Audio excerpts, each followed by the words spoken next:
Hot Wheels scena v Sloveniji je šla v kurac, stari moj. Zdajle sem bil tukaj v Tebiju, v Brežicah in sem naletel na čisto svežo robo. Tu sem rekel, da sem čisti narkoman, stari moj, ampak končno mi je ratal najti rumeno R6, ampak tu sploh ni point, zaradi tega, ker sem prišel v trgovino, je tam že bil en starejši možakar, ki je isto preberal Hot Wheels, pa jih gledal in smo se začela malo pogovarjati. Jaz sem ga vprašal, kaj išče, pa je rekel, da teče na F40, kar je itak logično, ki je tu trenutno najbolj iskana zadeva. Jaz sem mu pa povedal, da iščem tegale Audija, pa unga novega rdečega Ferrarija, 12 cilindri, ne.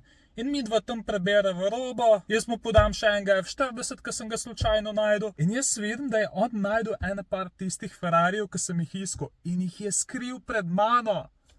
Pa ni ta rent zdaj zaradi tega, ker jaz ne bom imel enega Ferrarija, ampak zaradi tega, ker mi je žalostno, ker je tu v osnovi hobi, ki naj bi prinašal otrokom, pa tudi starejšim otrokom veselje, ampak očitno je tudi v tem hobiju začel prevladovati pohlep. Ampak lej, važno je, da je pobral vse 12 cilindrije pa črne Ferrarije, da jih bo pol lahko na Facebooku prodajal za po 1 evro profita. Stari, kam smo mi prišli?